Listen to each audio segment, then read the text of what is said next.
Hello everyone, welcome to PKS chemistry. तो चलिए start करते हैं सरफेस केमिस्ट्री का अपना नेक्स्ट लेक्चर। लास्ट लेक्चर तक अपन ने कोलॉइड का क्लासिफिकेशन एकदम डिटेल्स में अपन ने पढ़ लिया था। अब अपन नेक्स्ट टॉपिक पढ़ रहे हैं प्रिपरेशन ऑफ कोलॉइड्स कि कोलॉइड्स का किस तरीके से प्रिपरेशन किया जाता है, उनका फॉर्मेशन कहूँ या प्रिपरेशन कहूँ या उनका निर्माण कहूँ, किस टाइप से किया जा सकता है, वो अपन पढ़ने वाले हैं। उससे पहले मैं आपको बताऊँ, कोलॉइड अपन ने जनरली दो टाइप से अपने देखे थे। मेनली जो अपन पढ़ते हैं वो लियोफिलिक और लियोफोबिक कोलॉइड्स के बारे में अपन जनरली पढ़ते हैं, ठीक है।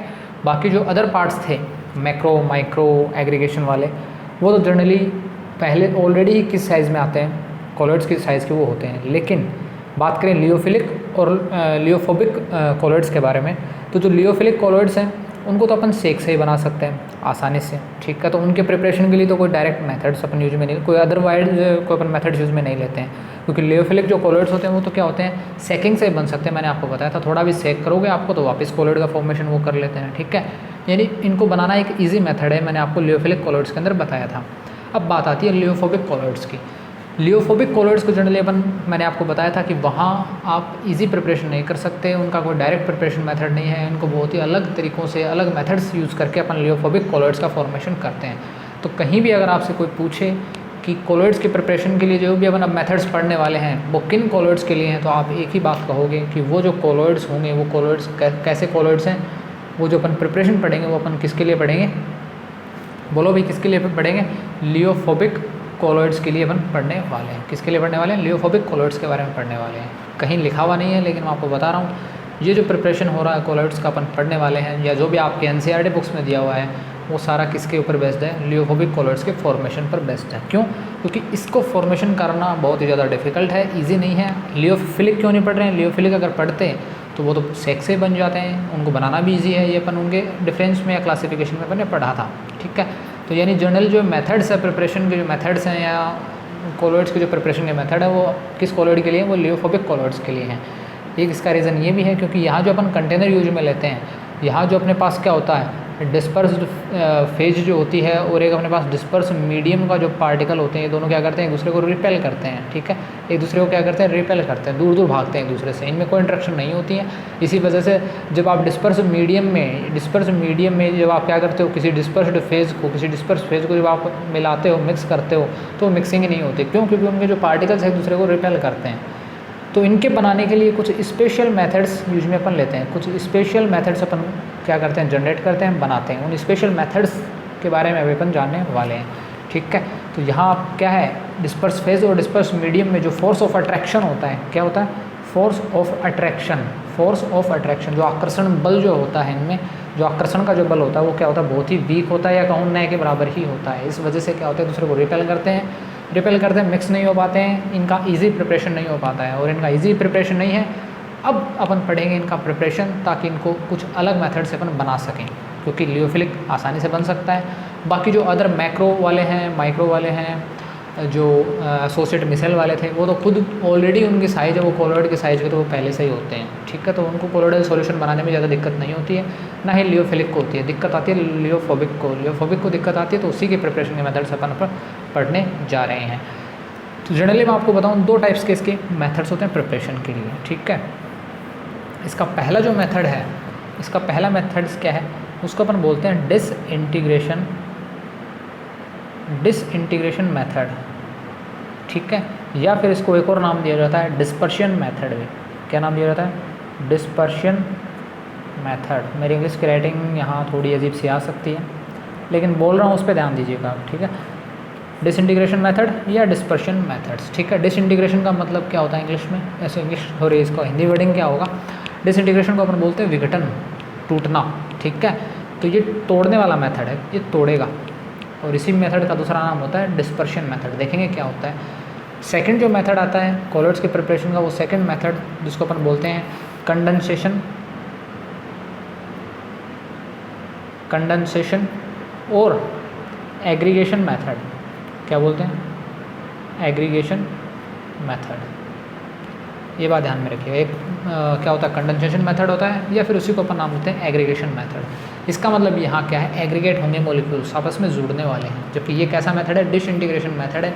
यहाँ क्या होगा, पार्टिकल्स का क्या होगा, विघटन होगा, टूटेंगे और डिसइंटीग्रेट होंगे, ध्यान में रखिएगा, ठीक है। यहाँ कंडेंसेशन होगा, संघनन होगा, एग्रीगेशन होगा और फिर उसके बाद में क्या होगा, मतलब संघनन हो जाएगा या कंडेंसेशन हो जाएगा। ठीक है, यानी वो क्या हो जाएंगे, संघनित हो जाएंगे, बात ध्यान में रखिएगा। अब बात आती है इनमें और कौन कौन से मेथड हैं। डिसइंटीग्रेशन या कहूँ जो डिस्पर्शन मेथड है, इसी मेथड के अंदर अपन दो प्रिपरेशन के मेथड पढ़ने वाले हैं। पहला अपन पढ़ते हैं इलेक्ट्रो डिसइंटीग्रेशन। क्या पढ़ने वाले हैं, इलेक्ट्रो डिसइंटीग्रेशन मेथड, जिससी को अपन नाम देते हैं, दिख रहा है ना आपको, ब्रेडिग आर्क मेथड। इसी को अपन क्या नाम देते हैं, ब्रेडिग आर्क मेथड भी नाम देते हैं। सेकंड आता है पेप्टाइजेशन भी अपन इसको बोलते हैं। क्या बोलते हैं, पेप्टाइजेशन। क्या बोलते हैं, पेप्टाइजेशन। ये दो मेथड्स आते हैं डिसइंटीग्रेशन मेथड के अंदर, एक आता है इलेक्ट्रो डिसइंटीग्रेशन मेथड और एक होता है पेप्टाइजेशन मेथड। दोनों मेथड अपन पढ़ने वाले हैं। ठीक है, ये आते हैं डिसइंटीग्रेशन मेथड के अंदर। ठीक है, काफ़ी ज़्यादा इंपॉर्टेंट होते हैं। इसी टाइप से अपन बात करें कंडेंसेशन एग्रीगेशन मेथड्स की, तो इनके फॉर्मेशन के लिए या ये जो प्रिपरेशन का जो मेथड है, ये एक केमिकल मेथड होता है, ध्यान में रखिएगा। कैसा मेथड होता है, केमिकल मेथड होता है। केमिकल मेथड बोले तो केमिकल रिएक्शंस होने वाले हैं यहाँ पर। और कौन कौन सी केमिकल रिएक्शंस के थ्रू अपन कोलॉइड बनाएंगे, तो पहला अपन पढ़ेंगे डबल डीकम्पोजिशन, क्या बोलेंगे, डबल डीकम्पोजिशन। पहला मेथड आता है डबल डीकम्पोजिशन का। ठीक है, सेकंड मेथड आता है इसमें रिडक्शन का। ठीक है, सेकंड मेथड आता है रिडक्शन का। थर्ड इसमें मेथड आएगा ऑक्सीडेशन का, और इसमें फोर्थ मेथड आएगा हाइड्रोलाइसिस का। क्या आएगा, हाइड्रोलाइसिस का। ये बात ध्यान में रखिएगा। तो जनरली इस तरीके से अपन ये 2 और ये 4 टोटल 6 मेथड्स पढ़ने वाले हैं प्रिपरेशन ऑफ कॉलॉइड्स के लिए। कैसे कॉलॉइड्स, लियोफोबिक कॉलॉइड्स के लिए।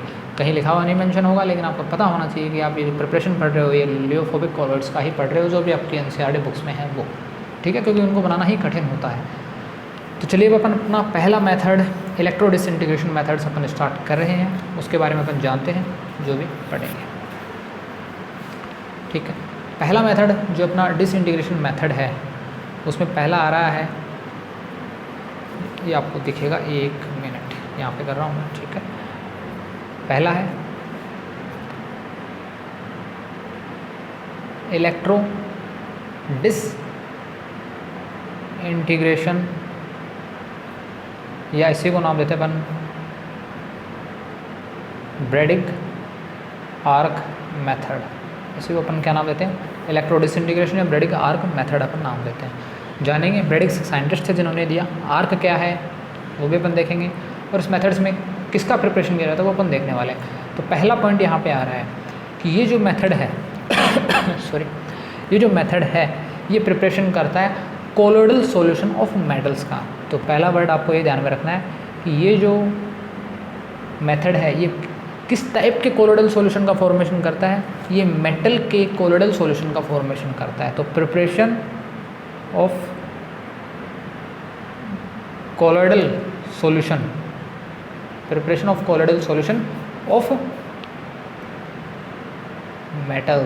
मेटल्स जो भी धातुएं होती हैं उनके कोलोइडल सॉल्यूशन बनाने के लिए अपन काम में लेते हैं इलेक्ट्रो डिसइंटीग्रेशन या ब्रेडिग आर्क मेथड। बहुत इंपॉर्टेंट है, आपको ध्यान में रखना है। पूछा जा सकता है कि ब्रेडिग आर्क मेथड किस में काम आता है। अब वो मेटल्स कौन कौन सी हो सकती हैं, वो मेटल मैं आपको बताऊँ, वो हो सकती है आपकी गोल्ड हो सकती है, वो मेटल आपकी सिल्वर हो सकती है। ठीक है, और वही मेटल आपकी क्या हो सकती है, प्लेटिनम भी हो सकती है।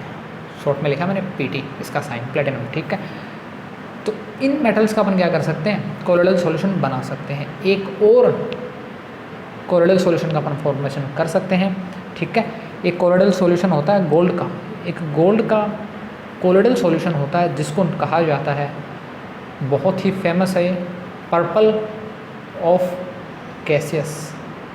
ये भी इसी से ही फॉर्म किया जाता है, इसी मेथड से फॉर्म किया जाता है। बेहद ही ज़्यादा इंपॉर्टेंट है, कहीं आपको कंपटीशन एग्जाम्स में काम में आ सकता है कि गोल्ड का जो कोलोइडल सॉल्यूशन है वो ऑब्वियस ब्रेडिग आर्क मेथड से बनता है, लेकिन गोल्ड का जो कोलोइडल सॉल्यूशन है उसको एक अदर नेम से भी जाना जाता है। एक अलग टाइप का गोल्ड का, सोने का एक कोलोइडल सॉल्यूशन होता है जिसको अपन कहते हैं पर्पल ऑफ कैसियस। ठीक है, तो ये बात आपको ध्यान में रखनी है। तो इस टाइप से अपन क्या करते हैं, किसी भी मेटल का कोलोइडल सॉल्यूशन का अपन फॉर्मेशन करते हैं। अब बात आती है ये मेथड वर्क कैसे करता है, इसकी मेन एप्लीकेशन पार्ट क्या है, कैसे वर्क करता है, वो अपन देखते हैं और आप स्टेप बाय स्टेप समझते जाना जो अपन पढ़ने वाले हैं अभी, ठीक है। इसके मेथड में सबसे पहली चीज़ जो काम में ली जाती है वो मैं आपको बता रहा हूँ। सबसे पहली चीज़, सबसे पहला आपको क्या करना है, इसका जो मेथड है वो मैं लिखवा रहा हूँ, ठीक है। ये मेथड ये वर्क कैसे करता है, ठीक है। सबसे पहले अपन लेते हैं कंटेनर के लिए, अपन ने कंटेनर ले लिया, ठीक, कोई दिक्कत की बात नहीं है। इस कंटेनर में अपन ने डाल लिया गया, इस कंटेनर में अपना वाटर, क्या है, वाटर, कोई दिक्कत नहीं आता, ठीक है, वाटर है। अब क्या करते हैं अपन, वाटर, इसका मतलब ये क्या है, ये डिस्पर्स्ड क्या है, मीडियम, या जिसको अपन डिस्पर्शन मीडियम भी बोलते हैं, ठीक है, प्रक्षेपण माध्यम भी जिसको अपन कहते हैं। तो वो अपन ने डिस्पर्स मीडियम वाटर ले लिया है, माध्यम जल ले लिया है अपन ने, ठीक है। अब अपन क्या करते हैं, अब इसमें अपन 2 मेटल की रोड अपन डालते हैं, बड़ी बड़ी अच्छी लंबी लंबी, क्या करते हैं अपन, मेटल की रोड्स अपन इसके अंदर डाल देते हैं। ये 2 मेटल की रोड मैंने इसके अंदर डाल दी, ठीक है, मेटल की रोड डाल दी, उनको एक वायर से मैंने क्या कर दिया, जोड़ दिया, क्या कर दिया, एक वायर से भी जोड़ दिया। बाहर भी मैंने क्या किया, इनको एक वायर से कनेक्ट कर दिया, ठीक है, वायर से कनेक्ट कर दिया। और क्या किया मैंने, यहाँ तक समझ में, अपन ने क्या लिया, कंटेनर लिया, कंटेनर में वाटर लिया, जिसको अपन डिस्पर्स मीडियम भी अपन बोल सकते हैं, ठीक है। और इसके अंदर अपन ने 2 मेटल की रोड डाल दी। अब बात आती है कैसे मेटल की रोड डाली। अपन ने तो जनरली पढ़ा, गोल्ड का बना सकते हैं, सिल्वर का, प्लेटिनम का बना सकते हैं। तो मैं आपको बता रहा हूँ, जिस भी मेटल का आपको सोल बनाना हो, जिस भी मेटल का आपको कोलोइडल बनाना हो, कोलोइडल सॉल्यूशन का हो, कोलोइड का हो, सोल का हो, कोलोइडल सॉल्यूशन का हो, कोलोइडल सोल का हो, एक ही बात है। तो जिस भी मेटल का आपको कोलोइड बनाना हो, उस मेटल की रोड क्या करो आप, इस वाटर सॉल्यूशन के अंदर या इस डिस्पर्स मीडियम के अंदर डाल दो। आई बात समझ में, यहाँ तो कोई दिक्कत, बोलो भाई, यहाँ तक कोई दिक्कत है या नहीं, नहीं, ठीक है। ये अपन ने रोड डाल दी, वायर अपने कनेक्ट करवा दिया, देन ठीक है। अब अपन क्या करते हैं, बाहर से अपन करंट का फ्लो करवाते हैं। वायर कनेक्ट किया तो ऐसे थोड़े ना किया, अपन क्या करेंगे, ऑब्वियस करंट का फ्लो करवाएंगे अपन, ठीक है, बाहर से इलेक्ट्रिक करंट का फ्लो करवाएंगे। जैसे अपन ने इसको वायर को अपन ने क्या किया, करंट से कनेक्ट करवाया अपन ने, करंट फ्लो हुई, फ्लो होते ये क्या है, मेटल धातु ही तो है, धातु की रोड ही तो है, तो इलेक्ट्रिसिटी प्रोवाइड होगी इनमें, ठीक है, इलेक्ट्रिसिटी प्रोवाइड होगी। तो इनमें क्या होता है, इन दोनों रोड्स को जब अपन वाटर में डाल देते हैं, इलेक्ट्रिसिटी प्रोवाइड करवा देते हैं, तो यहाँ पर एक आर्क जनरेट होता है, एक आर्क जनरेट होता है। क्या जनरेट होता है, एक आर्क। फिर से बोल रहा हूँ, क्या जनरेट होता है, एक आर्क। अब माइंड में आ रहा होगा, टीचर्स भी नहीं बताते हैं ये आर्क है क्या, आर्क का हिंदी में मतलब क्या होता है, आर्क, आर्क पढ़ के पक गए होंगे आर्क, आर्क। आर्क आप इतना समझो, जब बहुत ही सिंपल वर्डिंग है, सिंपल इसका मीनिंग है, आर्क मतलब चिंगारी उत्पन्न होती है, ठीक है, एक विद्युतीय चिंगारी उत्पन्न होती है, कहूँ इलेक्ट्रिक आर्क जनरेट होती है, एक चिंगारी उत्पन्न होती है। जैसे आप करंट का फ्लो करवाओगे तो इन दोनों रोड में से क्या होंगे, आर्क जनरेट होगी। क्या जनरेट होगी, आर्क। ये क्या जनरेट हुई है, आर्क, ARC, आर्क, ठीक है। इसी वजह से इस आर्क जनरेशन से, इस आर्क को जनरेट होने से, इस ये आर्क उत्पन्न होने से, या कहूँ ये चिंगारी उत्पन्न होने से ही इस मेथड को नाम दिया जाता है आर्क मेथड। क्या नाम दिया गया, आर्क मेथड। आई क्या बात समझ में यहाँ तक, ठीक है। और साइंटिस्ट है ब्रेडिक, तो इसी वजह से इसका नाम पड़ गया इस मेथड का, ब्रेडिक आर्क मेथड। अब क्या हुआ, रोड तो डाल दी, आर्क भी जनरेट हो गई। इस आर्क से क्या हुआ, आर्क जनरेट होने से क्या हुआ, इस आर्क की वजह से इस कंटेनर का जो टेम्परेचर था वो बहुत ज़्यादा बढ़ चुका था, बहुत ज़्यादा बढ़ चुका था। यानी यहाँ तापमान बहुत ज़्यादा हो चुका था। अब तापमान बहुत ज़्यादा हो गया इस आर्क की वजह से, इस चिंगारी जनरेट होने से यहाँ तापमान बहुत ज़्यादा हो गया, गर्मी बहुत बढ़ गई यहाँ पर। अब ये गर्मी बढ़ने से क्या हुआ, मेटल ही तो है, मेटल की रोड ही तो है, बड़ी बड़ी मेटल की रोड्स हैं, ठीक है, मेटल्स प्रेजेंट होंगे। तो यहाँ जो मेटल होते हैं वो इस टेम्परेचर बढ़ने के कारण, इस आर्क से टेम्परेचर जनरेट हुआ बहुत ज़्यादा, और उस टेम्परेचर बढ़ने से क्या हुआ, यहाँ जो इन मेटल्स पे जो इन मेटल के जो पार्टिकल्स थे, जैसे मैं गोल्ड का सोल बना रहा हूँ सपोज करो, ठीक है, गोल्ड का बना रहा हूँ तो मेटल कैसे लूँ, मेटल रोड कैसे लूँगा, ये जो मैं मेटल रोड ले रहा हूँ, मेटल की जो रोड है ये कैसी ले रहा हूँ मैं, गोल्ड की लूँगा ऑब्वियस। अगर मुझे प्लेटिनम का बनाना है सोल तो मैं प्लेटिनम की रोड ले लूँगा। तो मैंने मान लिया कि मैं गोल्ड का सोल बना रहा हूँ या गोल्ड का कोलोइड बना रहा हूँ, तो मैंने गोल्ड की मेटल ले ली, और गोल्ड की मेटल ले ली तो अब क्या होगा, यहाँ आर्क जनरेट हुई, आर्क से टेम्परेचर बहुत ज़्यादा बढ़ा, तो क्या होगा, इस मेटल में गोल्ड के पार्टिकल्स तो प्रेजेंट हैं, वो गोल्ड के पार्टिकल्स वेपराइज होने लग जाते हैं। क्या होने लग जाते हैं, वेपराइज। और वेपराइज का मतलब वाष्पित होने लगते हैं, वाष्प के रूप में एक गैसीय फॉर्म में क्या होते हैं, पार्टिकल्स बाहर जाने लगते हैं। अब सोचो तो काम ही गड़बड़ हो गया, सोल तो बनना ही गड़बड़ हो गया। सोल कहाँ से बनेगा? तो यहाँ के तो पार्टिकल ही बाहर जाने लग रहे हैं, ये तो इस कंटेनर से बाहर जा रहे हैं। सोल तो तब बनता है जब इस डिस्पर्स मीडियम में ये जो आपने रोड डाली है इसके पार्टिकल्स इसमें ही घुल जाएँ, इसमें अच्छे से मिक्स हो जाएँ और 10 टू द पावर या कहूँ 1 nanometre to 10 to the power -3 nanometre की पार्टिकल्स की साइज़ रख लें। लेकिन ये तो खुद ही पहले से बाहर जाने लगे, इस टेम्परेचर बढ़ने के कारण वेपर फेज़ में आ गए, वाष्पित प्रावस्था में आ गए और क्या होते हैं, वाष्प की तरह या गैस की तरह क्या होते हैं, बाहर की ओर जाने लगे। ये तो काम गड़बड़ हो गए। इस काम को ठीक करने के लिए एक बड़ा इस पूरे सिस्टम को क्या किया, एक बड़े कंटेनर में रखा गया। किस में रखा गया? एक बड़े कंटेनर में। उस बड़े कंटेनर में क्या रखेगी? आइस। क्या रखेगी? आइस। टोटल यहाँ से यहाँ तक उसको आइस से भर दिया गया। ठीक है, आइस क्यूबिक शेप की होती है, कुछ इस टाइप की क्यूबिक शेप की आप बना सकते हो। ठीक है, क्यूब जानते हो ना, क्यूब जैसी शेप की अपन क्या बना देंगे, ये आइस के पीसेस इसमें डाल दिए गए। ठीक है, कुछ इस तरीके के।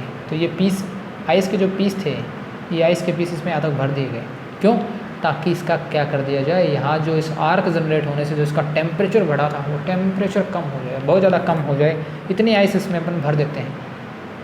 टेम्परेचर क्यों कम कर रहे हैं? ताकि ये जो इस गोल्ड की जो ये रोड है, सोने की जो ये छड़ है, ये इसके जो गोल्ड के जो पार्टिकल्स हैं, इसमें जो गोल्ड के पार्टिकल्स हैं वो क्या हो, वेपराइज नहीं हो, वाष्पित ना हो। इस वजह से अपन क्या करते हैं, इस पूरे कंटेनर या उस पूरे सिस्टम को अपन एक ऐसे कंटेनर में रखते हैं जहाँ काफ़ी ज़्यादा बर्फ़ है।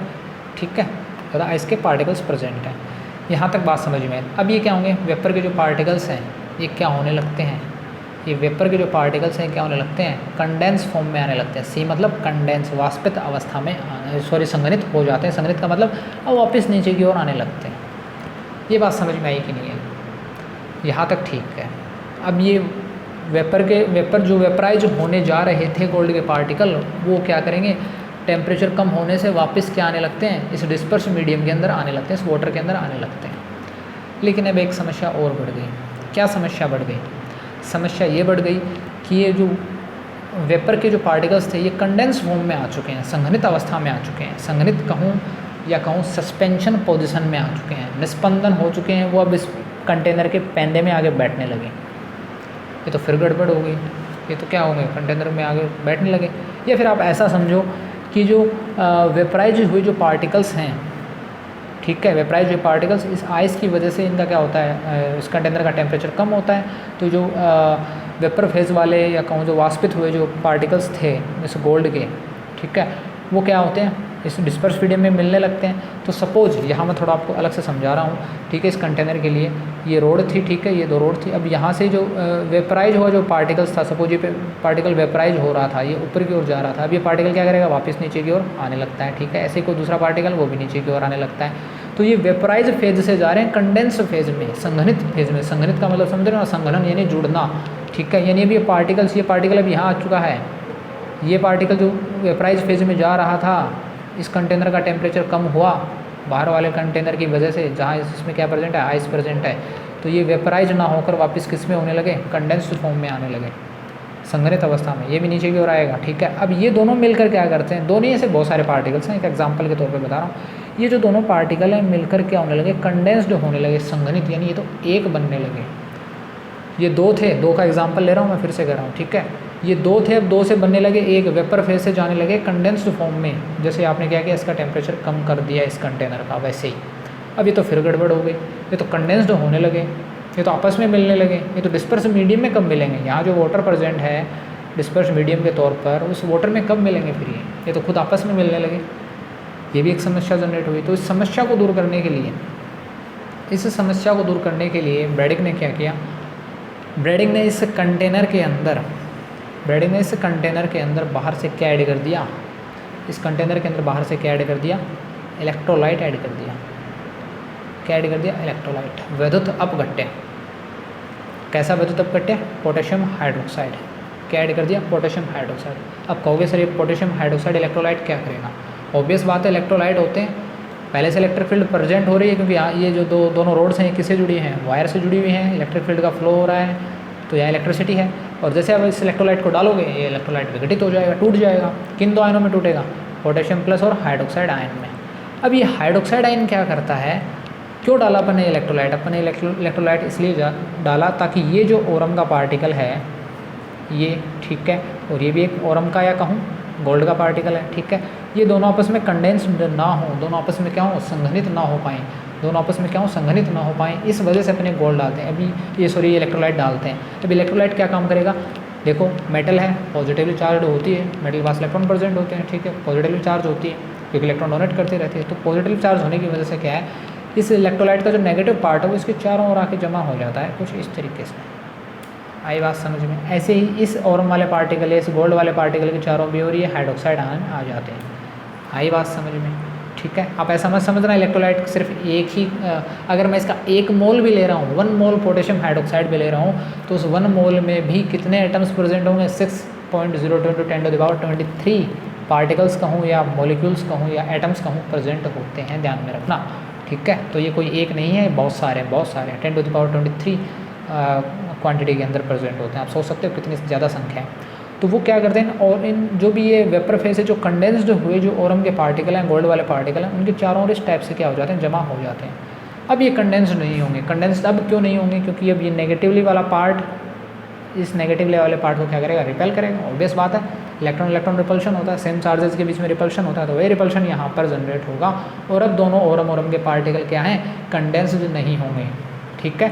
वेपर तो वैसे ही नहीं जाएंगे अब, क्यों? क्योंकि अपन ने इसको आइस के अंदर रख दिया, तो वेपराइज तो कोई पार्टिकल नहीं होगा, वो काम भी ठीक हो गया। दूसरा, अपन ने इलेक्ट्रोलाइट डाल दिया ताकि ये क्या हो, दोनों जो भी ओरम के पार्टिकल्स वेपराइज से कंडेंस्ड फॉर्म में आए थे वो क्या हो, अब संघनित ना हो, ठीक है। इस वजह से अपन ने क्या कर दिया, इसमें बाहर से एक इलेक्ट्रोलाइट पोटेशियम हाइड्रोक्साइड डाल दिया ताकि ये क्या हो, कंडेंस्ड ना हो।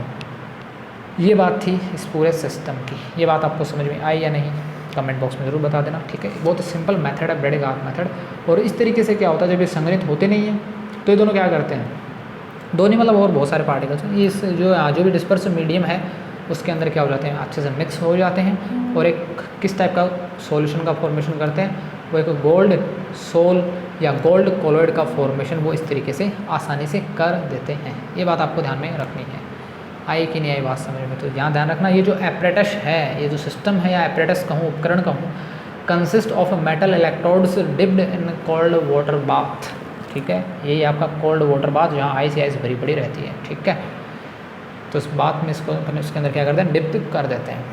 आई बात समझ में? तो ये सारा है ब्रेडिंग आर्क मेथड, बहुत ही सिंपल है, ठीक है। तो आपको बस इतना ध्यान रखना है, कंटेनर लेना है, कंटेनर में water as a medium, as a dispersion medium, एक प्रक्षेपण माध्यम होता है। अपन जिसका भी अपने को सोल बनाना है उस मेटल की रोड अपन इसके अंदर डाल देते हैं, बाहर से अपन इसको इलेक्ट्रिक इलेक्ट्रिसिटी कनेक्ट करवा देते हैं।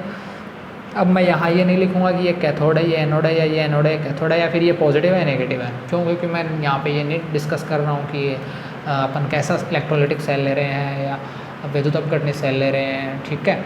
तो वो सब सेल्स वगैरह के बारे में मैं यहाँ पे बात नहीं कर रहा हूँ। सेल्स बोलूँगा पर्टिकुलर तो उसके बेस पर ही मैं कह सकता हूँ कि ये एनोड पॉजिटिव है, कैथोड नेगेटिव है, ठीक है। लेकिन मैं ऐसा कुछ नहीं कर रहा हूँ, ठीक है। आप बस इतना ध्यान रखो, बाहर से अपन इलेक्ट्रिसिटी अपन प्रोवाइड करवा रहे हैं, तो यहाँ से आर्क जनरेट होगा। आर्क जनरेट होने से क्या होता है, टेम्परेचर बहुत ज़्यादा बढ़ जाता है। आर्क मतलब चिंगारी जनरेट हो जाती है, और ये चिंगारी जनरेट होने से क्या होता है, टेम्परेचर बहुत ज़्यादा बढ़ गया। इस रोड पर जो पार्टिकल्स थे, इस रोड में जो पार्टिकल्स थे वो वेपराइज होने लगते हैं, वाष्पित होने लगते हैं। उनको वाष्पन को रोकने के लिए इस पूरे एपरेटस को अपन एक कोल्ड वाटर बाथ के अंदर डिप्ड कर देते हैं, डुबो देते हैं, ठीक है। और जैसे अपन डुबोएंगे टेम्परेचर कम हो जाएगा, ये वेपराइज हुए पार्टिकल्स फिर वापस नीचे आने लगते हैं, वेपराइज नहीं होंगे। और वेपराइज से किस फॉर्म में जाते हैं, वो कंडेंस्ड फॉर्म में जाते हैं, संघनित अवस्था में। अब संघनित भी नहीं कर सकते, ठीक है, क्योंकि अगर संघनित कर दिया तो फिर वो तो सस्पेंशन बना लेंगे, क्योंकि आपस में जुड़ के संघनित हो जाएंगे। संघनित होकर वो तो पैंदे में बैठ जाएंगे, फिर यहाँ पर आके फिर ये कोलोइड फॉर्मेशन कैसे करेंगे, फिर ये तो सस्पेंशन सॉल्यूशन बन गया जिसमें पार्टिकल्स पैंदे कंटेनर के पैंदे में बैठ जाते हैं, बॉटम में जाके बैठ जाते हैं। वो काम तो करना ही नहीं है अपने को।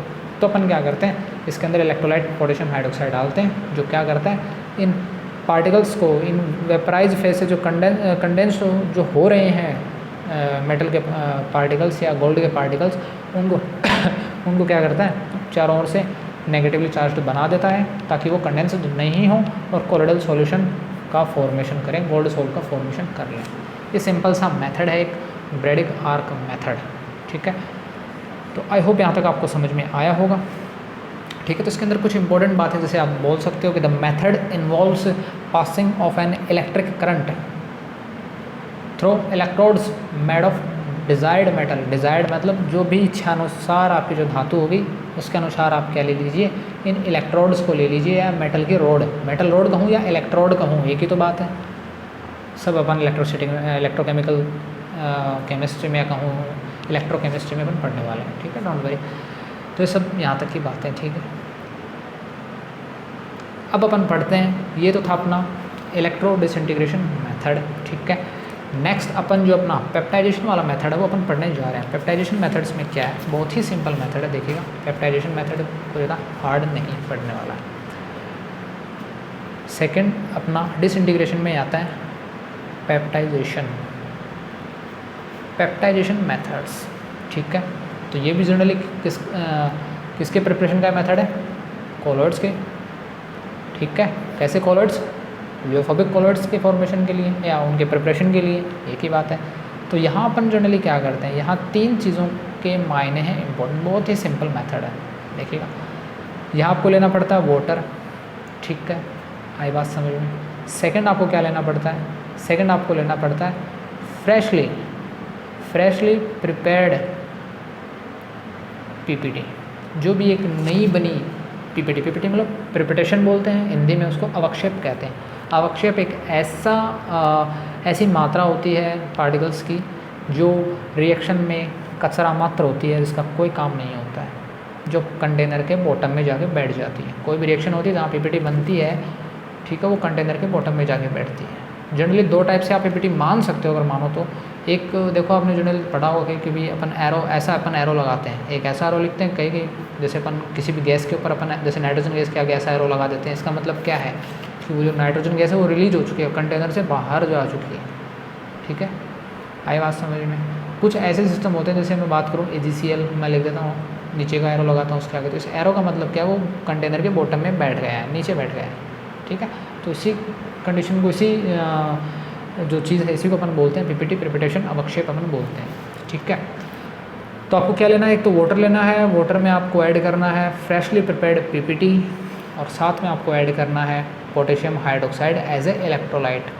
क्या है, इलेक्ट्रोलाइट, ये आपको ऐड करना है। इलेक्ट्रोलाइट किस लिए, स्टेबिलिटी के लिए, सिंपल बात। पीछे भी अपन स्टेबिलिटी के लिए तो डाला था इलेक्ट्रोलाइट, ब्रेड कार्क मेथड में भी अपन इलेक्ट्रोलाइट पोटेशियम हाइड्रोक्साइड क्यों डाला है, ताकि स्टेबिलिटी मिल जाए, ठीक है। जो भी गोल्ड के पार्टिकल्स थे उसके चारों ओर क्या हो रहा था, ये हाइड्रोक्साइड आयन आकर क्या कर रहे थे, उनको स्टेबल बना रहे थे, आपस में कंडेंस नहीं होने दे रहे थे, संग्रहित नहीं होने दे रहे थे। तो वही तो अपन ने देखा यहाँ पर, इसके अलावा तो कुछ था ही नहीं इसमें, ठीक है। तो आपको जनरली क्या है, अब बात आती है यहाँ मेन इंपॉर्टेंट बात क्या है। आप जैसे लैब में अपन देखते हैं, कोई भी अपन ने ले ली टेस्ट ट्यूब, अपन ने ले ली, ठीक है, ये टेस्ट ट्यूब ले ली। इस टेस्ट ट्यूब में अपन क्या करेंगे, वाटर डाल दिया, फ्रेशली जो भी नई बनी जो प्रिपेयर्ड पीपीटी है, फ्रेशली प्रिपेयर्ड पीपीटी, और फिर अपन ने डाल दिया अपना इलेक्ट्रोलाइट पोटेशियम हाइड्रोक्साइड, डाल दिया, तीनों डाल दिए। डाल के अपन क्या करेंगे, शेक, क्या करेंगे, शेक कर दिया, आपका कोलॉइड बन गया। यही आपका पेप्टाइजेशन, सिंपल सा मेथड है, कोई जोर वाली बात नहीं है। लेकिन अब इम्पोर्टेंट बात क्या है यहाँ पर, वो अपन देखते हैं। यहाँ इम्पोर्टेंट बात ये है, जो आप पीपीटी ले रहे हो, जैसे मैं बात करूँ एक फॉर एग्जाम्पल की मैं अगर बात करूँ, मैंने क्या ले लिया, AgCl ले लिया। AgCl मेरी क्या है, पीपीटी है, अवक्षेप है, ठीक है। AgCl पीपीटी ले लिया, वाटर यूज़ में ले लिया, और मैं क्या लूँगा, क्या लेना है मुझे, बोलो भाई, और अपन क्या चीज़ यूज़ में लेंगे, इलेक्ट्रोलाइट यूज़ में लेंगे, ठीक है। जो इलेक्ट्रोलाइट आप यूज़ में ले रहे हो वो हमेशा पोटेशियम हाइड्रोक्साइड ही नहीं लेना है, ये बात इंपॉर्टेंट है यहाँ पर, ठीक है। ये तो मैंने एक एग्जांपल के तौर पे बताया आपको। इलेक्ट्रोलाइट आप कैसा लोगे वो डिपेंड करेगा इस पीपीटी पर। पीपीटी पे कैसे डिपेंड करेगा, पीपीटी में कौन कौन से आयन हैं, पीपीटी में प्रेजेंट है Ag+ और Cl- आयन। तो जो आप इलेक्ट्रोलाइट लेने वाले हो वो इलेक्ट्रोलाइट में कम से कम या तो वहाँ Ag+ प्रेजेंट हो, ठीक है, सिल्वर प्लस आयन प्रेजेंट हो, या उस इलेक्ट्रोलाइट में Cl- आयन प्रेजेंट हो। इन दोनों में से एक आयन तो वहाँ प्रेजेंट होना ही होना चाहिए उस इलेक्ट्रोलाइट में। यानी AgCl H2O के अंदर आप KOH नहीं डालोगे। KOH क्यों नहीं डालोगे, KOH डाल दिया तो उसमें कौन से आयन, K+OH- आयन, ये तो दोनों आयन इस पीपीटी वाले आयनों से मैच नहीं कर रहे हैं, मैच कर रहे हैं क्या, नहीं कर रहे हैं। तो यहाँ कैसा अपन इलेक्ट्रोलाइट डालें, यहाँ अपन डाल देते हैं AgNO3, सिल्वर नाइट्रेट अपन डाल देते हैं। ये बात समझ में आई। अब सिल्वर नाइट्रेट जो आपने इलेक्ट्रोलाइट लिया है, ठीक है, जनरली आपको पता है इलेक्ट्रोलाइट कैसे बनते हैं, स्ट्रॉन्ग एसिड, वीक बेस या एसिड बेस से तो बनते हैं आपके इलेक्ट्रोलाइट्स, ठीक है। तो यहाँ जनरली कौन कौन से हैं, Ag+ और NO3- आयन, ठीक है। Ag+ और नाइट्रेट आयन है। अब आपको दिख रहा होगा इलेक्ट्रोलाइट, आपके इलेक्ट्रोलाइट में Ag+ है और आपके PPT में भी Ag+ है, मैच कर गया, तो ये आपका सही है, ये इलेक्ट्रोलाइट सही है, कोई दिक्कत की बात यहाँ पे नहीं होने वाली है, ठीक है। ऐसे ही आप फर्दर और कौन कौन से आप एग्जाम्पल ले सकते हो, खुद के माइंड से सोचिए आप कौन सा एग्जाम्पल ले सकते हो, आपके माइंड में कौन कौन से और एग्जाम्पल्स आ रहे हैं। जैसे आप कोई अदर, आप जैसे आपने ले लिया यहाँ पर सिल्वर का भी ले सकते हो, कोई FeCl3 भी आप ले सकते हो, ठीक है। कोई भी सॉल्ट वगैरह लेना, सॉल्ट ही तो ऐसे PPT बनता है वहाँ पे, ठीक है। H2 ले सकते हो, और उससे रिलेटेड ही आप क्या ले सकते हो, यहाँ पर आप इलेक्ट्रोलाइट्स ले सकते हो, वो आप अपनी बुक्स में एग्जांपल में देख लेना। तो मेन इंपॉर्टेंट क्या है, वाटर है, फ्रेशली प्रिपेयर्ड PPT है, और उसमें इलेक्ट्रोलाइट डालना है, तीनों मिक्स करना है, सिंपल सेक करना है, कोई अलग से कोई इसमें मशीनरी वर्क नहीं कर रही है, कुछ भी वर्क नहीं करना। उनको एक टेस्ट ट्यूब में डालते हैं, जो अपन लैब में टेस्ट ट्यूब होती है ना, पतली सी, ठीक है, आपके जैसी, तो वो टेस्ट ट्यूब अपन डाल लेते हैं, ठीक है। और यहाँ पर अपन क्या करते हैं, देन उनको शेक कर देते हैं और आपका कोलॉइड या कहूँ लियोफोबिक कोलॉइड्स का फॉर्मेशन हो जाता है इस पेप्टाइजेशन मेथड से। ये इंपॉर्टेंट बात है। दूसरी इंपॉर्टेंट बात यहाँ पर क्या है इस मेथड में, यही इंपॉर्टेंट बात है कि ये जो आप PPT ले रहे हो उसमें जो आयन्स प्रेजेंट होते हैं उनमें से कोई भी एक आयन, धनायन ही नहीं, कोई ऋणायन भी हो तो वो भी चलेगा इधर, उसको कंटेन करने वाला, उसको रखने वाला आपके पास इलेक्ट्रोलाइट होना चाहिए, ठीक है। जैसे यहाँ पर Ag+ मिल रहे हैं, कहीं सपोज AgI मिल रहा हो, आयोडाइड आयन मिल रहा हो, तो वो भी कोई दिक्कत की बात नहीं है, ठीक है। तो ये सब बातें आपको ध्यान में रखनी होती है। तो ये था आपका पेप्टाइजेशन मेथड, या कहूँ आपका डिसइंटीग्रेशन मेथड खत्म होता है। अब जो नेक्स्ट मेथड है वो आपका है केमिकल मेथड है, या फिर मैं जनरली बोलूँ जो भी आपका आपने स्टार्टिंग में जो अपन ने मेथड देखा था इनका बनाने के लिए, वो अपन चेक करते हैं। तो वहाँ जो अपन केमिकल रिएक्शंस पढ़ने वाले हैं सेकंड मेथड में, जो अपन केमिकल रिएक्शंस और जो अपन पढ़ने वाले हैं एग्रीगेशन मेथड्स के थ्रू, ठीक है। तो सेकंड जो आपका आएगा, सेकंड मेथड है, सेकंड जो मेथड होने वाला है वो आपका है एग्रीगेशन मेथड, ठीक है। और मैंने आपको इसमें बताया था इस एग्रीगेशन मेथड में अपन पढ़ने वाले हैं केमिकल रिएक्शन, क्या पढ़ने वाले हैं, केमिकल रिएक्शंस, ठीक है। अब केमिकल रिएक्शंस को अपन फटाफट देखते हैं। पहला जो अब मैंने आपको बताया था कौन कौन सी केमिकल रिएक्शंस या कौन कौन सी केमिकल मेथड से अपन बनाने वाले हैं, तो पहला मेथड है बाई डबल डिकम्पोजिशन। पूरी स्पेलिंग आप लिख लेना, कोई बड़ी बात नहीं है, ठीक है। By double decomposition. अब बाई डबल डिकम्पोजिशन कैसे, फॉर एक एग्जांपल मैं ले रहा हूँ, ये मैंने लिया ऑर्सेनिक ऑक्साइड है AS2O3, कैसा है, एक्वस है, एक्वस फॉर्म में है, जलीय फॉर्म में है ऑर्सेनिक ऑक्साइड। फिर मैंने लिया हाइड्रोजन सल्फाइड H2S, ये भी एक्वस फॉर्म में है, ठीक है। यहाँ से बनेगा ऑर्सेनिक सल्फाइड, ऑर्सेनिक ऑक्साइड से मैंने बना दिया ऑर्सेनिक सल्फाइड 3H2O। तो बाई डबल डिकम्पोजिशन में पहला एग्जांपल है जहाँ अपन किस सोल का फॉर्मेशन कर रहे हैं, ऑर्सेनिक सल्फाइड कोलोइडल सॉल्यूशन का फॉर्मेशन कर रहे हैं, या कोलोइडल सोल का अपन फॉर्मेशन कर रहे हैं। अब बात आती है कि रिएक्शन रटनी है, कैसे ध्यान रखेंगे, क्या डबल डिकम्पोजिशन का मतलब है। डबल डिकम्पोजिशन का मतलब यही है, डबल यानी दो बार डिकम्पोज होगा, दो डिकम्पोजिशन होंगे। दो डिकम्पोजिशन किस किस के होंगे, एक इस रिएक्टेंट का क्रियाकारक का डिकम्पोजिशन होगा और एक इस क्रियाकारक का डिकम्पोजिशन होगा, उसी को अपन बोलते हैं डबल डिकम्पोजिशन। इसका भी डिकम्पोजिशन, इसका भी डिकम्पोजिशन। कैसे, इसमें कौन कौन से आयन्स प्रेजेंट हैं आप बोल सकते हो, यहाँ आपके पास प्रेजेंट है 3+ + 3O2-। इसकी आयनिक फॉर्म यही होगी, बेसिक ओबियस है, तो अपन पढ़ते हैं, 11th में अपन पढ़ चुके हैं कैसे इसको आयनों में तोड़ते हैं। ये जो यहाँ जो नंबर है कहाँ जाएगा, ऊपर जाएगा, इसका नंबर इसके ऊपर जाएगा, ये जो नंबर यहाँ पे जाएगा उसके साथ प्लस लग जाएगा, ये नंबर यहाँ पे जाएगा उसके साथ माइनस लग जाएगा, ठीक है। अभी आगे 2 और 3 कैसे लगाए, सिंपल, आप यही याद रखो कि आपको अगर कहीं तोड़ना हो MXNY, किसी भी कंपाउंड की फॉर्म को MXNY फॉर्म में तोड़ना हो, तो इसकी संख्या कितनी है, पहले M लिखना और इधर लिखना N, ठीक है। M की संख्या कितनी है, X है, X लिख देना। N की संख्या कितनी है, Y है, Y लिख देना।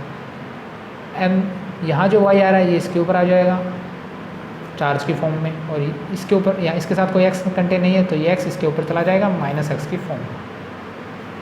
इतना सा आपको क्या करना है, इसी टाइप से आपको आयन्स में तोड़ना है। यहाँ से कौन कौन से आयन बनने वाले हैं, ठीक है। यहाँ से आपको पता है H+ और H2-, ठीक है। कितने हाइड्रोजन, 2 हाइड्रोजन, ठीक है, ये चार्ज इधर जाएगा, सल्फर एक ही है तो वो एक इधर आ जाएगा प्लस की फॉर्म में। अब डबल डिकम्पोजिशन हो चुका है, इसका भी डिकम्पोजिशन हो चुका है, ये भी आयनों में टूट चुका है और ये भी आयनों में टूट चुका है। अब क्या होता है, ये जो ऑर्सेनिक 3+ आयन है ये क्या करता है, सल्फाइड आयन के पास चला जाता है। ठीक है, पॉजिटिवली या नेगेटिवली वाले के पास चला जाएगा, और ये जो पॉजिटिव H+ आयन है ये इस ऑक्साइड आयन के पास चले जाएंगे इधर। तो इन्होंने तो मिलकर बना दिया H2O और इन्होंने मिलकर बना दिया ऑर्सेनिक सल्फाइड का कोलोइडल सॉल्यूशन। इसी को बोलते हैं डबल डिकम्पोजिशन। आई बात समझ में, बात ध्यान में रखनी है आपको। ठीक है, हाँ, ये जो आपके आगे मोल्स लगे हुए ये रिएक्शन बैलेंस के लिए हैं। आप रिएक्शन को फिर आप डायरेक्ट पहले तो ये याद रखो, रिएक्शन को बैलेंस बाद में करते रहना, कोई बड़ी बात नहीं है। हाँ, लेकिन एग्जाम में आपको बैलेंस रिएक्शन लिख के आनी पड़ेगी। ठीक है, तो ये बात ध्यान में रखें। यहाँ बस इंपॉर्टेंट ये ध्यान रखो कि ऑर्सेनिक ऑक्साइड और H2S रिएक्शन कर रहे हैं, ऑर्सेनिक सल्फाइड और H2O बना रहे हैं। बाद में आप मोल्स को तो आप क्या करते रहो, बैलेंस करते रहो। तो आप 11th में सीख चुके हो। नेक्स्ट अपन पढ़ते हैं बाय रिडक्शन। यहाँ पर आप कोई और अदर एग्जाम्पल्स भी आपको बुक्स में दे रखे हो, चाहे सिल्वर नाइट्रेट और पोटेशियम आयोडाइड की रिएक्शन का दे रखा हो तो वो भी आप डबल डिकम्पोजिशन करवा सकते हो। पोटेशियम आयोडाइड टूटेगा पोटेशियम प्लस और I- में, और सिल्वर नाइट्रेट टूट जाएगा Ag+ और NO3- में। अब Ag+ तो क्या ले लेगा, I-, ठीक है, और जो पोटेशियम प्लस है वो चला जाएगा NO3+ की तरफ, NO3- की तरफ। तो आसानी से आप क्या बना सकते हो, सिल्वर आयोडाइड का कोलोइडल सॉल्यूशन बना सकते हो। तो वो सब डबल डिकम्पोजिशन आप कर सकते हैं। नेक्स्ट है बाय रिडक्शन। यहाँ एग्जाम्पल अपने पास AuCl3, ठीक है, और ऑरम क्लोराइड है, ठीक है, SnCl2 स्टेनिक क्लोराइड है, ठीक है, सॉरी स्टेनस क्लोराइड है, एक्वस फॉर्म में ये रिएक्शन करते हैं।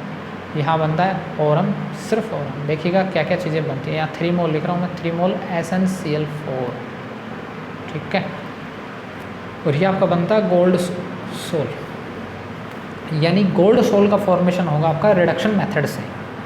आई बात समझ में। ये एक इंपॉर्टेंट क्वेश्चन यहाँ से बनता है कि जो गोल्ड सोल का जो फॉर्मेशन होता है वो किस मेथड से बनता है, वो बाय रिडक्शन मेथड से बनता है। ये बात समझ में आई। इस रिडक्शन मेथड से आप किसका फॉर्मेशन करते हो, गोल्ड सोल का फॉर्मेशन करते हो। अब रिडक्शन मतलब अपचयन। अपचयन मतलब क्या होता है, ऑक्सीडेशन नंबर का घटना। यहाँ ऑरम किस ऑक्सीडेशन स्टेट में मैं कहूँगा, +3 ऑक्सीडेशन स्टेट में। अब ऑक्सीडेशन स्टेट तो आपको जनरली निकालनी आती होगी, जिसकी निकालनी उसको X माना। क्लोरीन में हमेशा -1 चार्ज होता है क्योंकि Cl- की फॉर्म में प्रेजेंट होता है, तभी उसका क्या होता है, ऑक्टेट कंप्लीट हो पाता है। अगर Cl की फॉर्म में रहेगा तो उसका ऑक्टेट कंप्लीट नहीं होता। Cl ये जो भी हैलोजेंस हैं, fluorine, chlorine, bromine, iodine, negative की फॉर्म में रहते हैं हमेशा, नेगेटिव 1 चार्ज उनके ऊपर रहता है ताकि उनका ऑक्टेट कंप्लीट रहे। तो एक क्लोरीन -1 चार्ज रखता है, तो 3 क्लोरीन रखेंगे -3 चार्ज, तो यहाँ पे ऐड कर दूंगा -3। ओवरऑल इस कंपाउंड पे कोई चार्ज नहीं है, 0, तो यहाँ से X आ जाएगा +3। तो ये है इस ऑरम की या इस गोल्ड की ऑक्सीडेशन स्टेट +3। अब इधर देखिए आप, इधर क्या चीज़ है, इस Au की कितनी ऑक्सीडेशन स्टेट है, मैं कह रहा हूँ एक फ्रीली कंडीशन में है, कोई इसके साथ एटम्स नहीं जुड़ा हुआ है, एक फ्री एटम है ऑरम, और फ्री एटम की हमेशा ऑक्सीडेशन स्टेट होती है 0।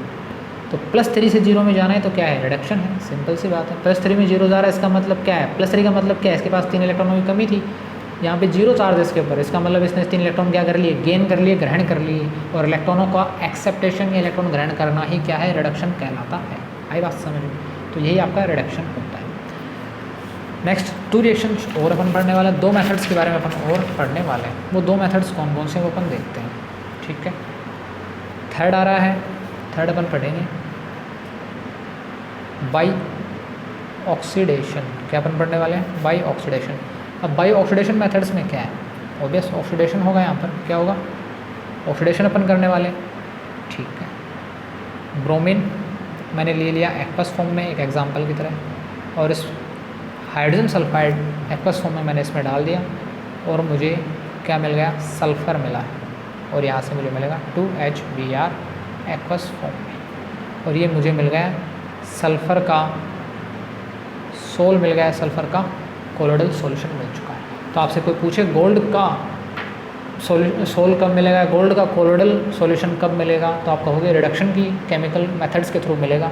जबकि सल्फ़र का जो आपको गोल्ड सोल, सल्फ़र का जो सोल मिलने वाला है, वो सल्फ़र का कोलोइडल सोल कहूँ या कोलोइडल सॉल्यूशन कहूँ, मिलेगा आपको बाई ऑक्सीडेशन मेथड्स के थ्रू, ठीक है। अब ऑक्सीडेशन भी आप चेक कर सकते हो, सल्फ़र की ऑक्सीडेशन स्टेट कितनी आएगी, -2, चेक कर सकते हो ना। सल्फ़र की निकालनी है तो सल्फ़र X, पीछे मैंने बताया था। हाइड्रोजन हमेशा किस फॉर्म में रहता है, प्लस की फॉर्म में रहता है, H+ की फॉर्म में रहता है, ठीक है। H प्लस की फॉर्म में रहता है तो क्या कर सकते हो, एक हाइड्रोजन एक प्लस रखता है तो 2 हाइड्रोजन कितने रखेंगे, 2 प्लस, तो 2 प्लस अपने यहाँ पे लिख दिए इक्वल टू ओवरऑल कोई चार्ज इस पे है नहीं 0, तो यहाँ से x कितना जाएगा -2, तो सल्फर की ऑक्सीडेशन स्टेट आ गई -2। लेकिन यहाँ सल्फर क्या है, 0 ऑक्सीडेशन स्टेट में, क्यों, क्योंकि सिंगल एटम है भाई। पीछे अपन ने गोल्ड के लिए भी ऐसा ही देखा था, तो एक सिंगल एटम है, कोई इसके साथ स्पीसीज या कोई भी इसके साथ एटम्स नहीं जुड़े हुए हैं, तो सिंगल एटम की या सिंगल एलिमेंट की हमेशा क्या होती है, 0 ऑक्सीडेशन स्टेट होती है। तो -2 से 0 में जा रहा है। -2 का मतलब क्या है कि उसके पास 2 इलेक्ट्रॉन एक्स्ट्रा थे, अब ये 2 एक्स्ट्रा थे और अब इसके पास 0 हैं, इसका मतलब इसने 2 इलेक्ट्रॉन क्या कर दिए, रिलीज़ कर दिए, दे दिए, बाहर निकल गए इसके 2 इलेक्ट्रॉन। और कभी भी किसी भी कंपाउंड से जब इलेक्ट्रॉन बाहर निकलते हैं तो उसी इलेक्ट्रॉन बाहर निकलने की प्रोसेस को अपन कहते हैं ऑक्सीडेशन। वैसे तो ऑक्सीडेशन की और भी मीनिंग्स हैं, इलेक्ट्रॉन का बाहर निकलना, ऑक्सीजन का जुड़ना भी ऑक्सीडेशन ही कहलाता है, ठीक है। तो ऐसे कुछ मेथड्स आप दे सकते हो। आई बात समझ में, हाइड्रोजन का रिमूव होना भी ऑक्सीडेशन ही कहलाता है, ये भी इंपॉर्टेंट बात है। ऐसे 2-3 मीनिंग्स है, लेकिन यहाँ पर सिर्फ अपन ऑक्सीडेशन स्टेट के बेस पर बता रहे हैं कि ऑक्सीडेशन हो रहा है। आई बात समझ में। दूसरी चीज़ ये भी देख सकते हो कि यहाँ H2S था, यहाँ सल्फर है, सिर्फ यहाँ हाइड्रोजन जुड़े हुए, यहाँ इसके साथ हाइड्रोजन नहीं जुड़े हुए, इसका मतलब सल्फर का क्या हो गया, ऑक्सीडेशन। मैंने बताया ना, हाइड्रोजन का निकलना ही क्या है, ऑक्सीडेशन भी होता है। तो इसको इस तरीके से भी आप ऑक्सीडेशन बोल सकते हो। फोर्थ और एक लास्ट मेथड आता है बाई हाइड्रोलाइसिस। हाइड्रोलाइसिस क्या प्रोसेस है वो अपन देखते हैं। बाई हाइड्रोलाइसिस, हाइड्रोलाइसिस मतलब इसके लिए एग्जांपल ले लिया मैंने FeCl3, एक मैंने शॉर्ट ले लिया फेरिक क्लोराइड। फेरस है कि फेरिक है, इसको बोलते हैं फेरिक क्लोराइड। FeCl2 होता है आपका फेरस क्लोराइड। क्यों, तो यहाँ फेरम किस ऑक्सीडेशन स्टेट में, +3, और Fe+3 आयन कहलाता है फेरिक आयन, इस वजह से इसको बोलते हैं फेरिक क्लोराइड। और इसमें हाइड्रोलाइसिस करवा रहे हो तो ऑब्वियस बात है, इसकी वाटर से रिएक्शन करवा दी मैंने।